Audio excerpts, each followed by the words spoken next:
Good morning on this Thursday morning. Yes, you are with George at Growth Point, growing as you're going through life, and trust that you are well and you are setting a guard over your mouth. You are watching what you are saying, thinking before you speak. Yeah, sometimes we in the boss's office and we just want to unburden, and sometimes we can create a problem by not thinking before we talk. Not so. So put a guard over your mouth today.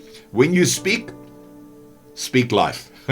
Come on, by setting the guard over our mouth, we want to speak life, not death. And we see, as we said off yesterday, so many people blaspheme the name of God by just using his name in vain, and we need to be careful even of the reactions that we have towards life, how we react, what we say, how we say it. Proverbs 8 verse 21 says, death and life are in the power of the tongue. Now again, I said yesterday, there are so many negative things in life, and we can fall into the category of those that are negative talkers, but we fail I don't want to fail in that area of being a negative talker. I rather want to shift towards the positive talker, knowing that God is a God that brings life, not death, and God wants to, even in a death situation around me, the negative things that are happening, we can speak life because we can put our faith and our trust in God. Now listen, Proverbs 13:3 says, he who guards his mouth preserves life. Come on. Again, be careful when you open that mouth of yours. Be careful. What are you saying? Think before you talk. Am I going to bring a blessing into this, or am I going to bring curses into the situation that I find myself in? Even in my conversation, even negative people around me talking negatively about the things that are happening in the world. Do I indulge in that conversation? Do I find myself falling into the trap with them of speaking negative, or do I bring in a positive kind of stance in the conversation that is taking place? Things like this, we need to listen. We need to open our ears. We need to open our eyes, our spiritual ears and eyes, and hear what God is saying in the conversations that we find ourselves in. The moment that Adam ate of the tree, his life produced a fruit called death.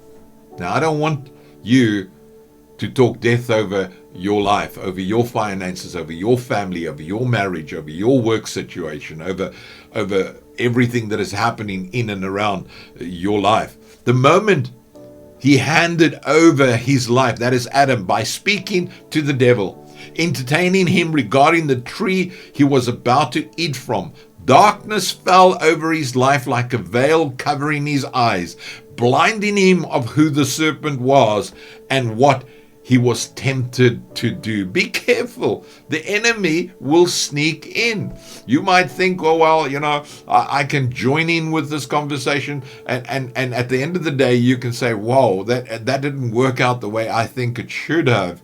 No, why? Because you didn't set a guard over your mouth. Again, you need to have discernment. You need to have wisdom. You need to ask God again in situations that we find ourselves that he needs to lead you by the things that you're going to say and what you're going to say. Because there is power in the tongue. There is power in the words that you speak, either cursing or blessings at the end of the day. You see, to overpower the devil, speak life.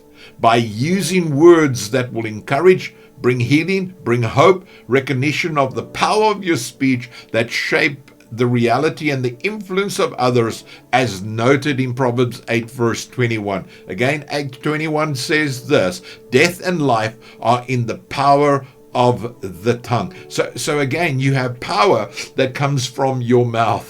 The words that you speak, are they life or are they death? So what am I saying?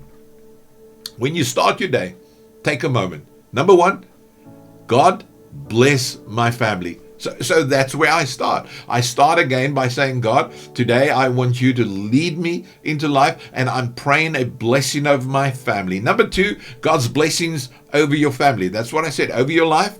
Now, number two, over your family. So God, here is my life today. I want you to bless my today. As I walk into this day, make sure that I will be a light to those around me, because I know there's much darkness. So you're asking God a blessing upon your life. Then secondly, you're saying, God, I want you to bless my family. My family is very important to me. And as a result of that, I want you to bless them. I want you for them to walk in the light. I want you for them to eat from the tree of life. Thirdly, God, bless my job. My boss. Sometimes it's difficult to ask that, not so. Your work colleagues, some of those work colleagues around you, your work project, that what you are project to do, or that what you are doing, that what you're busy doing. God, may I be a blessing and help me in my projects of that, the deadlines that I have to meet. Help me in every area of my work. That what I do. Remember this, Adam had to work the garden, not so. God had to give him wisdom in that what he was doing as well. And then fourthly, God, protect my day.